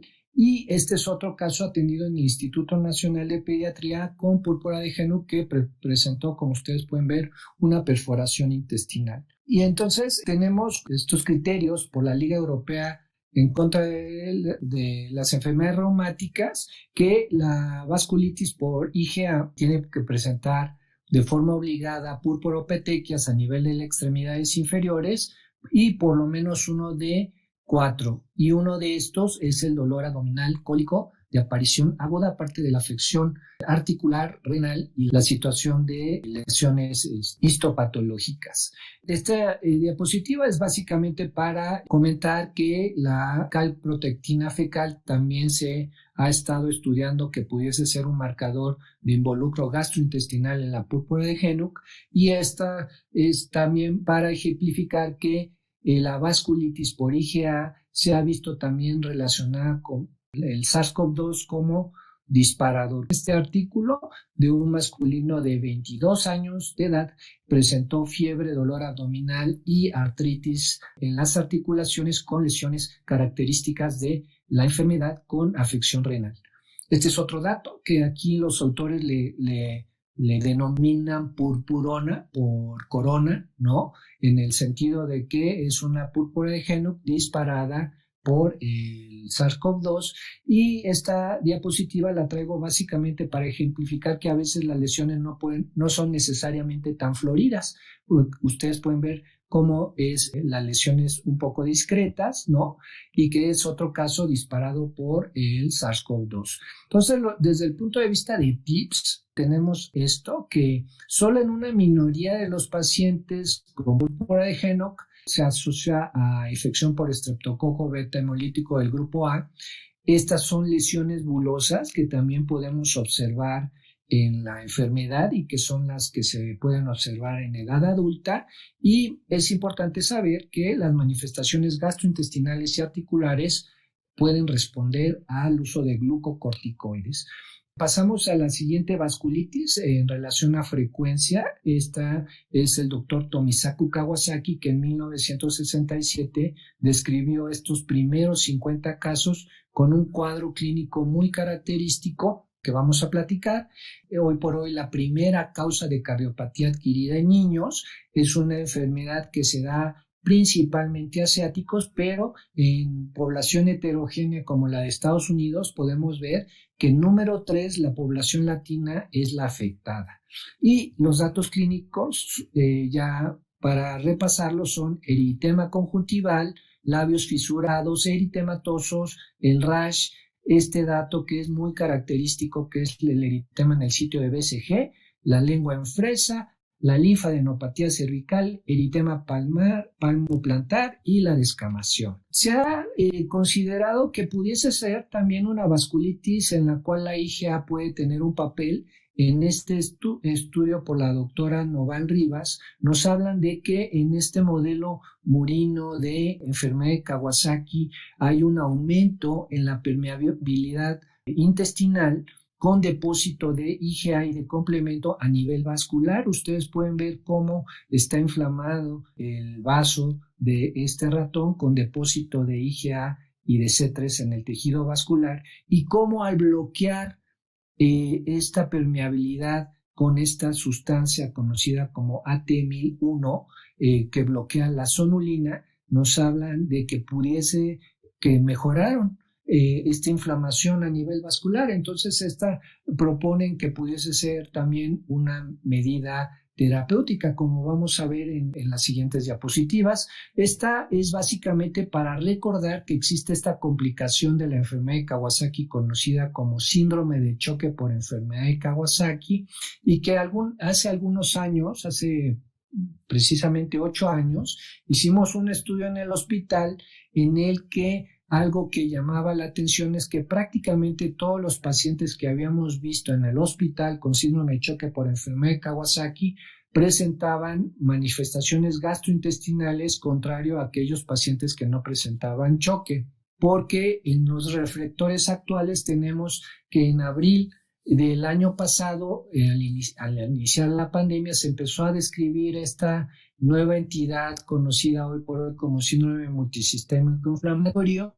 que son pacientes con mucha afección cardíaca, con choque y con datos de enfermedad de Kawasaki. De hecho, uno de estos primeros 8 pacientes descritos presentó aneurismas coronarios, y hoy por hoy la definición de la CDC es de este síndrome multisistémico inflamatorio, que es una entidad relacionada a SARS-CoV-2, es que son individuos menores de 21 años que tienen fiebre y evidencia de inflamación con afección de 2 o más órganos, con datos de PCR nasofaringeo positivo para SARS-CoV-2 o serología, o, aunque no tengan estos 2 datos, haber tenido contacto con alguien con COVID-19 comprobado 4 semanas previas al inicio de los síntomas. En esta imagen resumimos las manifestaciones que presentan clínicas los pacientes con síndrome multisistémico inflamatorio, destacando la afección cardíaca, afección coronaria. Ustedes pueden ver en rojo todas las manifestaciones que observamos en Kawasaki, como conjuntivitis, labios fisurados, linfadenopatía cervical y el exantema. Y es importante destacar que hasta el 83% de los casos presentan involucro gastrointestinal con diarrea, náuseas y a veces tienen un dolor abdominal tan importante que pueden llegar a ser sometidos a cirugía. En esta revisión de 44 casos destaca que hasta el 34% eran de origen latino y que presentaban en el ultrasonido abdominal adenitis, colecistitis acalculosa y 6 ascitis y nuevamente arriba del 80% manifestaciones gastrointestinales, de tal manera de que esta entidad se ha considerado como dentro del espectro de la enfermedad de Kawasaki con ciertas diferencias o ciertas peculiaridades. Esta es una casuística de España en el que reportan la enfermedad de Kawasaki y durante la pandemia observaron este comportamiento de los pacientes con enfermedad de Kawasaki. Vieron la enfermedad de Kawasaki a mayor edad, la mayoría, un mayor número que acababa en terapia intensiva, había más dolor abdominal, más choque, más plaquetopenia y más elevación de los reactantes de inflamación, de fase aguda de inflamación, y estos los diferentes casos a través de toda esta pandemia que hemos estado observando en el Instituto Nacional de Pediatría, que hemos visto más de 50 pacientes con esta entidad. Hay que recordar que la enfermedad de Kawasaki ya desde antes sabíamos que podía dar manifestaciones gastrointestinales. De hecho, se considera que son un marcador de gravedad de la enfermedad de Kawasaki, inclusive con abdomen agudo, y básicamente para mencionar que hay un paralelismo entre la enfermedad de Kawasaki y este síndrome multisistémico inflamatorio que puede mimetizar apendicitis aguda y que inclusive en esta gran revisión de nuestro amigo el doctor Rolando Ulloa Gutiérrez de Latinoamérica, de arriba de 1,000 pacientes, muchos de estos pacientes, hasta 3.8%, fueron sometidos a cirugía debido al dolor abdominal que pueden presentar. Los doctores de San Diego, la doctora Tremolay y la doctora Jane Burns, nos hacen esta alerta de que también no estemos, digamos, sobrediagnosticando este síndrome multisistémico inflamatorio, y nos mencionan 5 casos que tenían inicialmente considerado síndrome multisistémico inflamatorio y que tenían reactantes de ferritina y de dímeros elevados, ¿no? Pero que al final tenían infección por Salmonella o Campylobacter, y hacen la observación de que conforme transcurra la pandemia, la vacunación, pues cada vez va a haber más niños con serología positiva para SARS-CoV-2. ¿Cómo discriminar el síndrome multisistémico inflamatorio de pacientes con fiebre por otras causas? En este estudio publicado este año nos hablan de que el encontrar datos de Kawasaki, es decir, conjuntivitis, irritación en mucosas, cambios en las extremidades o las manifestaciones gastrointestinales, nos pueden orientar a que evidentemente estamos ante un paciente con síndrome multisistémico inflamatorio, neutrofilia muy elevada en la proteína C reactiva y plaquetón o tendencia a la plaquetopenia. Pero básicamente lo que quiero hacer notar, que es uno de los artículos que publicamos este año, es la gran similitud que existe entre el síndrome multisistémico inflamatorio y el síndrome de choque por enfermedad de Kawasaki que veíamos antes de la pandemia, destacando que los pacientes tienen frecuentemente manifestaciones gastrointestinales. Y esto está en relación a una hipótesis que se tenía de enfermedad de Kawasaki con choque que era causado por superantígeno a nivel de tracto gastrointestinal. Y curiosamente esta observación se ha visto en el multisistémico inflamatorio, en el cual se ha visto que el propio SARS-CoV-2 tiene capacidad de superantígeno y activar de forma descontrolada la respuesta inmunológica. Y en este interesante estudio nos hablan de que el coronavirus se encontró de forma importante por PCR en altas copias en las heces fecales. Nos hablan de que la sonulina, que nos habla del aumento en la permeabilidad intestinal, está aumentada en la circulación de los pacientes con el síndrome multisistémico inflamatorio, y que lo que habíamos visto en los estudios previos de ratones de la enfermedad de Kawasaki y la permeabilidad intestinal, en un paciente de hecho refractario con síndrome multisistémico inflamatorio, el antagonista de la sonulina, que es el larazotide, mejoró al paciente a pesar de que no había respondido a gamma-globulina, esteroide y biológicos. Entonces, los tips son básicamente en el síndrome multisistémico inflamatorio, hay que considerar este diagnóstico en cualquier paciente escolar adolescente con fiebre y manifestaciones gastrointestinales en esta pandemia. No necesariamente tienen que presentar choque y hay que solicitarle para realmente documentar la enfermedad estos reactantes, entre ellos destacando el péptido cerebral natriurético que se encuentra elevado en estos pacientes. Este es el piecito de un paciente atendido en el hospital que eventualmente presentó finalmente gangrena. El diagnóstico de este paciente al final es de una poliarteritis nodosa, es una otra vasculitis que se caracteriza por nódulos aneurismáticos en las paredes arteriales. También puede afectar el tracto gastrointestinal hasta en un 24% de los casos. Se caracteriza por dolor abdominal que se despierta a la alimentación debido a isquemia a nivel de la vasculatura mesentérica. Los pacientes pueden presentar también náuseas, vómito, melena, metoquesia, diarrea o constipación, y también como complicación pueden presentar abdomen agudo, infarto intestinal, perforación, colecistitis y infarto vesicular. Aquí el diagnóstico, básicamente esta imagen la traigo para destacar que el diagnóstico es por medio de arteriografía, en el que ustedes pueden ver la gran afección y arrozariamiento de las arterias.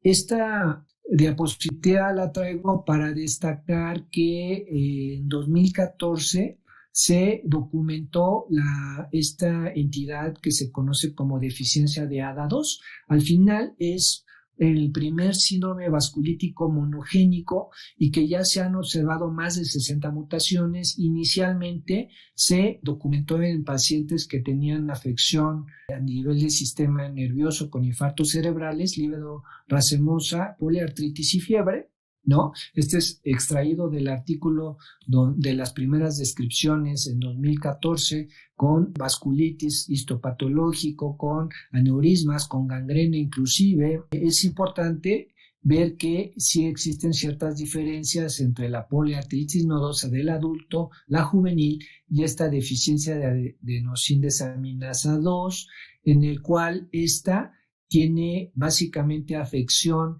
a nivel del sistema inmunológico con infecciones que pueden ser recurrentes por hipogamaglobulinemia en cierto porcentaje de los casos, plaquetopenia, y también destacar que pueden presentar o debutar con manifestaciones gastrointestinales. Otra de las vasculitis, ¿no?, que pueden afectar el sistema digestivo es la arteritis de Takayasu. Clásicamente se da en mujeres jóvenes, aunque nosotros también en el hospital lo hemos observado en niños. A diferencia de la poliartritis nodosa, rara vez presentan manifestaciones gastrointestinales, pero sí pueden presentarlo con dolor abdominal, isquemia mesentérica. A nivel de la exploración se puede encontrar soplo abdominal, por lo que siempre es importante palpar todos los pulsos y tomar la tensión arterial en las 4 extremidades. Puede coexistir con la enfermedad inflamatoria intestinal. Ustedes pueden ver en esta imagen cómo hay una gran afección de disminución del calibre en la aorta, y ustedes pueden ver también el engrosamiento a nivel de la pared intestinal. La vasculitis asociada a ANCA básicamente incluye a la poliangiitis microscópica, a la que hoy por hoy se conoce como granulomatosis con poliangiitis, que anteriormente se llamaba granulomatosis de Wegener, y granulomatosis eosinofílica con poliangiitis, que anteriormente se llamaba síndrome de Church-Strauss. Son pacientes que tienen autoanticuerpo ANCA, anticitoplasma de neutrófilo positivo en un alto porcentaje de los casos, y los órganos de choque principales son pulmón y riñón. Sin embargo, es importante también tener en cuenta que puede haber afección en el gastrointestinal, aunque es poco frecuente, con úlceras, sangrado, peritonitis, hepatitis isquémica, dolor abdominal y, como en todas las otras que hemos mencionado, perforación. Y este es un ejemplo de un caso descrito por el doctor Luis Felipe Flores Suárez, que es una autoridad en vasculitis que se encuentra en el Instituto Nacional de Enfermedades Respiratorias, en el que nos reporta un paciente adulto con úlcera a nivel de hipofaringe y también úlceras a nivel de tracto digestivo bajo, que tenía al final del día una vasculitis ANCA positiva y que predominó las manifestaciones gastrointestinales. Otra enfermedad que nos puede afectar importantemente el tracto gastrointestinal es la enfermedad de Behçet. Es una enfermedad caracterizada por úlceras orales y o genitales. Este es el doctor Hulusi Behçet, Turquía, que la describió. Con artritis, manifestaciones cutáneas, oculares, neurológicas e intestinales. De hecho, en 1964 se acuñó el nombre de Behçet intestinal y los pacientes básicamente se presentan con dolor abdominal, diarrea, sangrado, vómito y pérdida de peso, e inclusive pueden presentar perforación intestinal o hemorragia extensa. De hecho, es importante destacar que se puede sobreponer con las manifestaciones de una enfermedad de Crohn. En esta tabla nos hablan de las diferencias que puede existir entre la enfermedad de Crohn y el Behçet intestinal. La enfermedad perianal, que es más común en el Crohn, es raro en la enfermedad de Behçet. Vemos estos anticuerpos positivos en la enfermedad de Crohn, mientras que los anticuerpos anti-alfa enolasa en la enfermedad de Behçet. Desde el punto de vista histopatológico vemos granuloma epitelioide no calcificante en la enfermedad de Crohn, mientras que en la enfermedad de Behçet vemos más afección vascular con flebitis neutrofílica o linfocítica inespecífica. De hecho, nos habla de que la úlcera a nivel de la colonoscopia o la endoscopia, la panendoscopia, nos podría ayudar a diferenciar entre una y otra, mientras que la úlcera de la enfermedad de Behçet es redonda y es focal, la enfermedad de Crohn es longitudinal y segmentaria y difusa. Y esto es importante también porque, igual que la poliartritis nodosa, se ha encontrado que algunos pacientes pudiesen tener una causa monogénica con haploinsuficiencia A20, que es un inhibidor A20, es un inhibidor potente de la señalización de NF-κB. Entonces, estos pacientes tienen mucha inflamación. De hecho, esta haploinsuficiencia A20 se da principalmente en la niñez, por lo que los que vemos niños tenemos que estar muy atentos a esta entidad. Tiene un patrón de herencia autosómico dominante, se presenta básicamente con diarrea sanguinolenta, afección ocular importante y los reactantes de fase aguda elevados.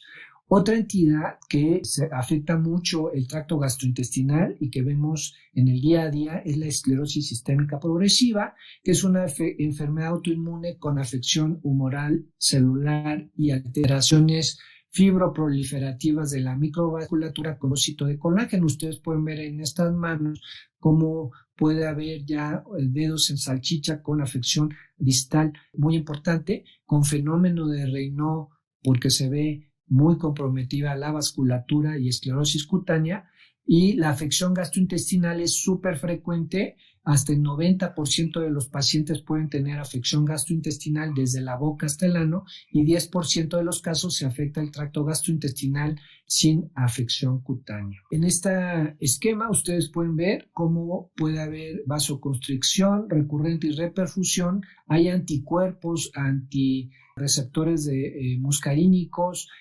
con alteraciones a nivel de vasos, de nervios, infiltrado de células inflamatorias y finalmente llevando a fibrosis en las capas musculares. Esta es la facies característica con microstomía, con la piel endurecida, con lo que se denomina fases de pajarito, los pacientes tienen vómito y dolor abdominal, sobrecrecimiento bacteriano en intestino delgado, desnutrición, pseudoobstrucción intestinal crónico, incontinencia fecal.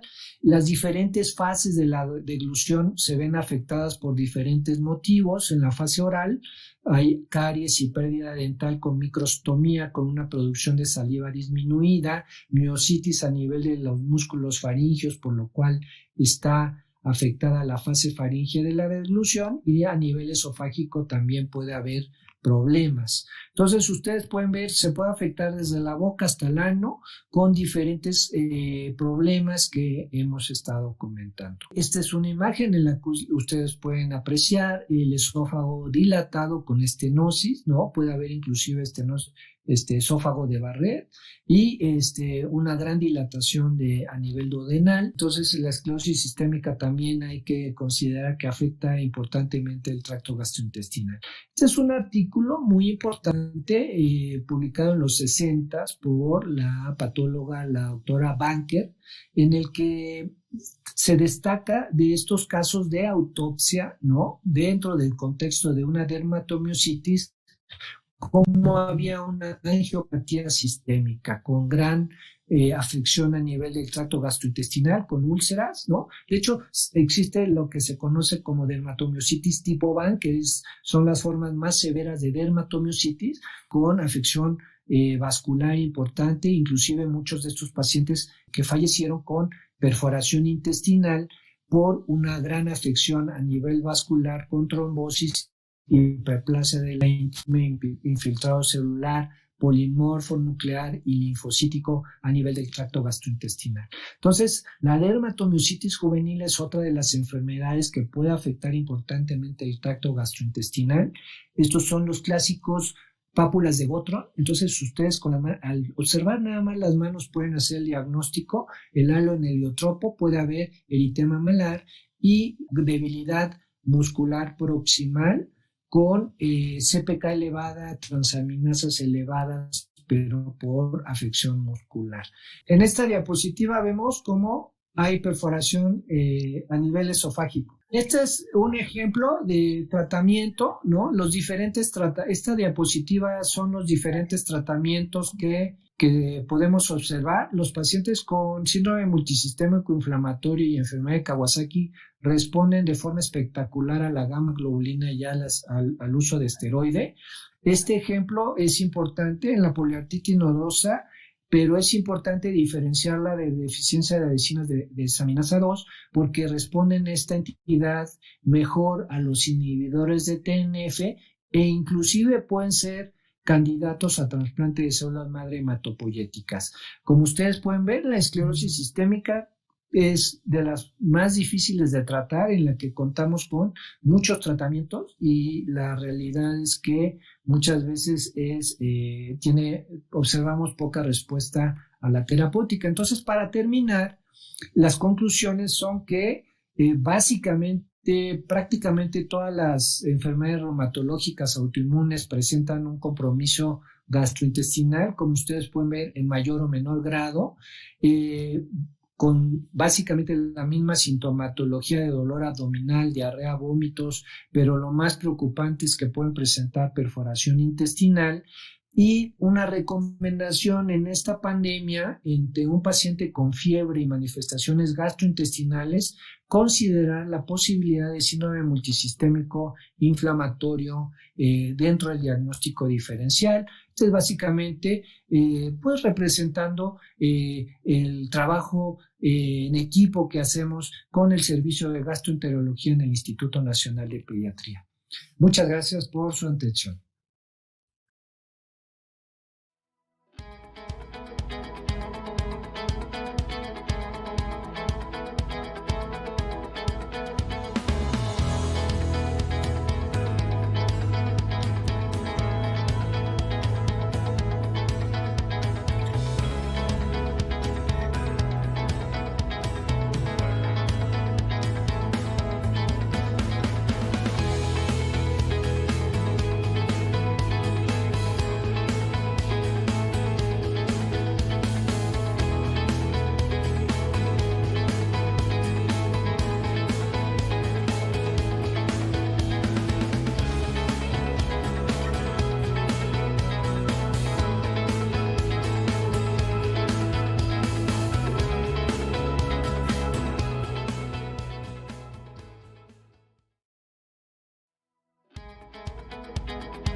Agradecemos al doctor Yamasaki su excelente presentación. En este momento están conectados los 3 doctores que han participado en este módulo a nivel virtual y le pedimos al doctor Félix, por favor, si puede pasar al podio para que podamos hacer la sesión de preguntas. Quiero agradecerles por sus excelentes presentaciones en temas que realmente son complejos. Al doctor Fauger quisiera preguntarle, hay algunas preguntas del público que comentan sobre ¿qué tan posible es que los pacientes con lupus puedan tener como primera manifestación de lupus justamente alguna alteración gastrointestinal? Porque la pregunta de los gastroenterólogos es si esto es posible, ¿cómo lo comenzamos a abordar si es que solamente es la manifestación? Digo, queda claro que es todo un esquema de puntaje para hacer el diagnóstico de lupus. Creo que la pregunta se responde por sí misma, pero la inquietud en el público está de qué tanto es posible que de alguna manera se pueda sospechar lupus de primera instancia con manifestaciones gastrointestinales e iniciar el abordaje. Si quiere hacer algún comentario en ese sentido, doctor Fauger, por favor. ¿No se escucha? Hola, muchas gracias. Gracias al comité organizador. Buenos días a todos, amigos, Jorge, Marco, ¿cómo están? Es poco frecuente, la incidencia sería muy baja, sí está reportado de que la manifestación inicial de un lupus sea una manifestación gastrointestinal pura. Por definición, el lupus es una enfermedad multiorgánica, ¿ok? Entonces, es importante ver cuando llegue un paciente con dolor abdominal, que puede ser un dolor agudo, la exploración física nos puede orientar a algunos datos clínicos propios del lupus.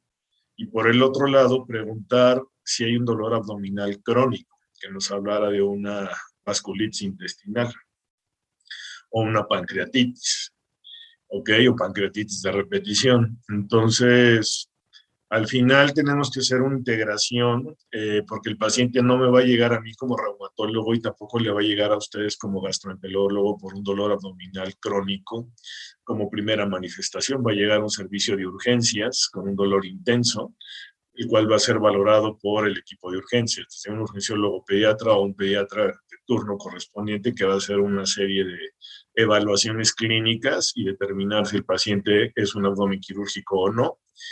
Y de revisando al paciente y los estudios iniciales de laboratorio propios de un dolor abdominal, tipo una biometría, podríamos encontrar si hay afecciones tipo citopenias, anemia, leucopenia, trombocitopenia, o algún dato clínico evidente a la exploración física, desde vasculitis cutánea, úlceras orales, caída de cabello.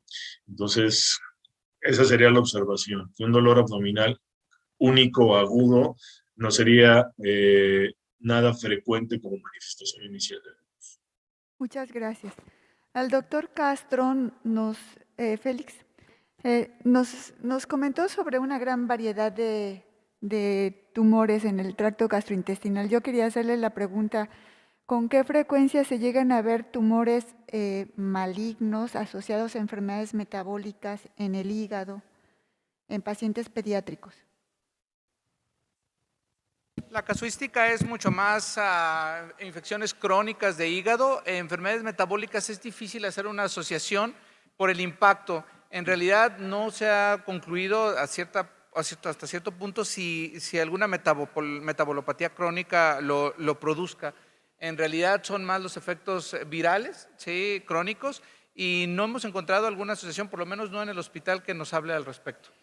Porque están descritos los adenomas hepáticos, por ejemplo, en los pacientes con glucogenosis, pero no he visto alguna referencia de malignidad de estos. Asumo que se quedan en el grupo de tumores benignos, Exacto, ¿verdad? por el solo término adenoma sí ya implica solo manejo, si es que fuera necesario, con cirugía, si es que hubiera algún componente de compresión o un crecimiento excesivo, pero en realidad no como tal, como un efecto maligno a largo plazo por la exposición.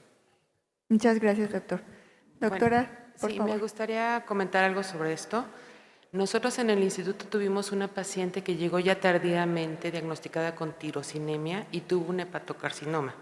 Entonces digo, no es lo habitual, pero sí hay una relación sobre todo con esta enfermedad metabólica. Y lo que quería preguntar a los inmunólogos, en el hospital hemos tenido algunos pacientes masculinos, curiosamente, que han debutado como una pseudoobstrucción intestinal y han sido un lupus. Y en este sentido, ¿cuál sería decir, híjole, esto sí parece una enfermedad inmunológica? ¿Cuáles serían los tips?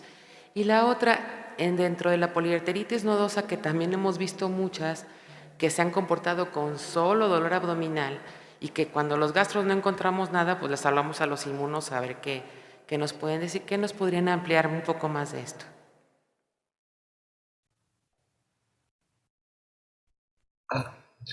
En los casos, la presentación de pseudoobstrucción intestinal en el contexto del lupus es algo sumamente infrecuente, ¿no? Entonces, en los casos que hemos, que hemos visto, una cuestión curiosa es que estos pacientes presentan también hidronefrosis como parte de su cuadro clínico. Se cree que porque hay alguna afección a nivel del músculo liso y que por eso también hay alteración en las vías urinarias, pero lo que nos hizo realmente sospechar en el diagnóstico de lupus eritematoso fue básicamente los estudios de laboratorio, porque presentaban la serología característica de los pacientes con lupus, con anticuerpos antinucleares positivos, con el anticuerpo anti-DNA nativo positivo, que ese es muy característico de la enfermedad, además de citopenias, proteinuria y eventualmente convulsiones. Entonces ya, como bien decía el doctor Faugier, es una enfermedad multisistémica, entonces considerar a aquel paciente que tiene pseudoobstrucción intestinal aunado a manifestaciones a otros niveles, considerar el diagnóstico de lupus. Y lo mismo se puede decir en relación a la poliarteritis nodosa.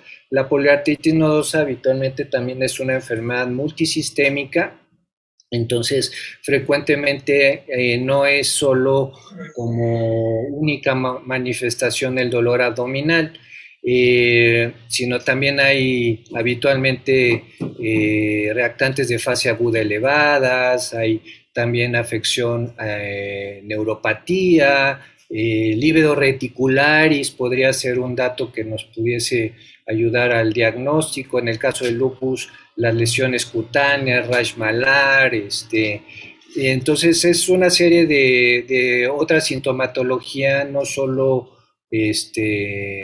el dolor abdominal. Entonces todo esto nos pudiera como orientar a sospechar, ¿no? Y recordar que en la poliarteritis nodosa el diagnóstico básicamente no hay una serología que nos pudiera decir qué es esta enfermedad y se tienen que recurrir a estudios de imagen, ¿no? Principalmente la angiografía. Sí.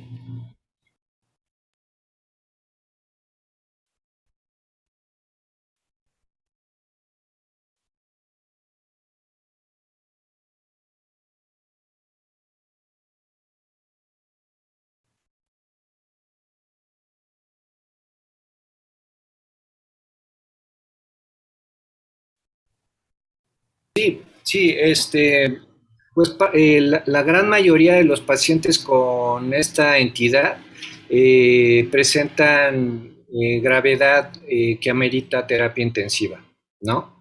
Y sí, la mayoría presenta manifestaciones gastrointestinales dentro de su complejo sintomático. Uh-huh.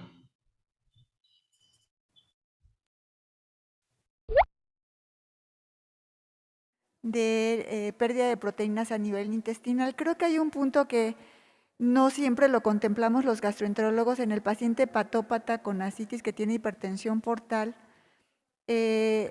el mecanismo de enteropatía sería algo similar a lo que sucede con el Fontan.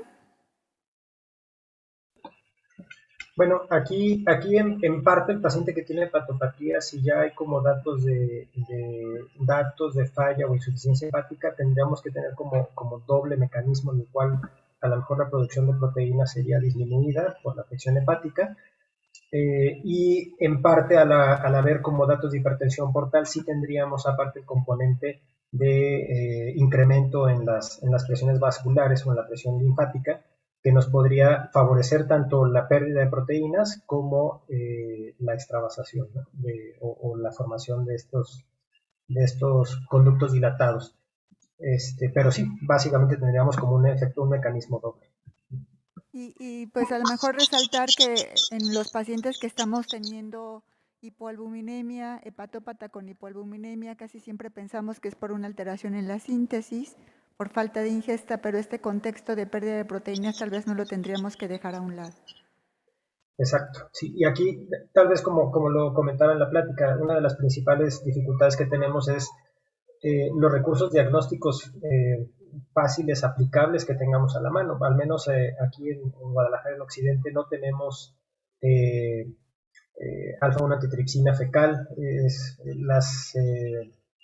Las mediciones de albúmina marcada en heces prácticamente las dejaron de hacer hace como unos 5 años. Entonces realmente no tenemos muchos recursos más que a lo mejor la endoscopía, y eso, como ya hemos visto, puede haber lesiones en parches muy pequeñas a nivel de intestino delgado, yuyuno, íleon, que no es fácilmente alcanzable o no podemos alcanzarla a menos de que se haga una cápsula. Y si consideramos que el diagnóstico de estos niños, muchos son pequeños, a lo mejor alrededor de los 3 a 7 años, que es el promedio cuando empiezan a tener síntomas posteriores a Fontan o enfermedades de este tipo, pues realmente el diagnóstico, si no tienes una alta sospecha o si no consideras que no solamente es por el daño hepático, sino que puede haber también este otro mecanismo por el cual puede haber pérdida de proteínas, pues se te va de las manos. Solamente una última pregunta, por favor. Ya estamos sobre el tiempo. Adelante, doctor. Hola, buenos días. Muchas gracias por sus presentaciones. Para el doctor Marcos Félix Castro, ¿cuál es la experiencia en su centro en el trasplante hepático con pacientes con hepatoblastoma? La sobrevida, tal vez, que nos pueda platicar un poquito. Y cuándo, en el afán de que son equipos multidisciplinarios, cirugía, gastroenterología, oncología, ¿cuándo decir estos pacientes ya no son candidatos a trasplante? Muchas gracias, doctor. Una pregunta muy interesante. Honestamente, en el Centro Médico de la Raza no tenemos clínica de trasplante pediátrico. Los pacientes que son candidatos inicialmente toma la batuta de la irresecabilidad del servicio de cirugía pediátrica oncológica y es derivado a Centro Médico Siglo XXI, donde de acuerdo a las características propias del paciente, las características propias de en ese momento la funcionalidad o la estabilidad hepática, el equipo de trasplante de Siglo XXI es quien toma la decisión. En casos de tumores muy agresivos, de tumores que no haya metástasis, control sistémico de la enfermedad, se vuelven candidatos directos por parte de oncología, pero ya mucho dependerá de las posibilidades de encontrar un donador compatible para el paciente. Sí es factible, sí hay muchos estudios en centros de alta especialidad en países desarrollados en los cuales se lleva como parte de la terapéutica un tumor con poca resecabilidad o falla terapéutica al primero o segunda línea de quimioterapia como las posibilidades para trasplante. Por nuestra parte, en el último año hemos derivado 2 pacientes a trasplante pediátrico a Siglo XXI, de los cuales uno fue factible, se mantiene en vigilancia, pero apenas va en el primer año de sobrevida, y el segundo paciente no fue candidato y desafortunadamente entró a cuidados paliativos. Muchas gracias, doctor. Agradecemos a todos los ponentes, sus excelentes participaciones, especialmente al doctor Chávez, que se recupere pronto. Un abrazo para todos y continuamos, nos vamos a receso. Y regresamos, por favor, aquí a las 10:05. Muchas gracias.